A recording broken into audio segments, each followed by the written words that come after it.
السلام علیکم ناظرین کرام، شروع کرتی ہوں اللہ تعالیٰ کے بابرکت نام سے جو بڑا مہربان اور نہایت رحم والا ہے۔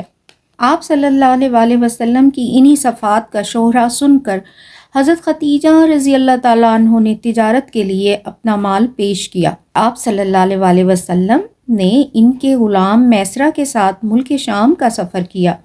حضرت ختیجہ رضی اللہ تعالیٰ عنہ اپنا مال لوگوں کو اجرت پر تجارت کے لیے دیا کرتی تھیں، اس لیے انہوں نے آپ صلی اللہ علیہ وآلہ وسلم کو بہترین اجرت دینے کی پیشکش کی۔ اس تجارت میں بہت نفع ہوا اور اتنی برکت ہوئی کہ پہلے کبھی نہ ہوئی تھی۔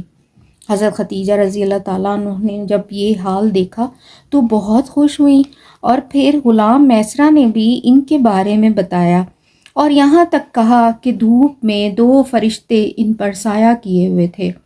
اس پر انہوں نے اپنی سہیلی کے ذریعے پیغام شادی بھجوایا۔ حضور صلی اللہ علیہ وآلہ وسلم نے اسے پسند کیا اور اپنے چچاؤں سے مشورہ کیا۔ انہوں نے حضرت ختیجہ رضی اللہ تعالیٰ عنہ کے چچا عمرو بن اسد کو پیغام دیا اور بات طے ہو گئی۔ بنو ہاشم اور سرداران قریش کی ایک مجلس میں 20 اونٹوں اور کہا جاتا ہے 6 اونٹ کے مہر پر نکاح ہوا۔ خطبہ حضرت ابو طالب رضی اللہ تعالیٰ عنہ نے پڑھایا۔ یہ ملک شام سے 2 مہینے کی واپسی پر طے ہوا۔ اس وقت آپ کی عمر مبارک 25 برس اور حضرت ختیجہ رضی اللہ تعالیٰ عنہ 40 سال کی تھیں۔ حضرت ختیجہ رضی اللہ تعالیٰ عنہ کی پہلی شادی عتیق بن عائد مخزومی سے ہوئی۔ اس کے انتقال کے بعد ابو ہالہ تیمی سے ہوئی۔ اس سے ایک بیٹا تھا۔ ابو ہالہ بھی انتقال کر گیا تو بہت سے سرداران قریش نے پیغام بھیجا، مگر اللہ نے انہیں حضور پاک صلی اللہ علیہ وآلہ وسلم کی زوجیت کی سعادت سے نوازا۔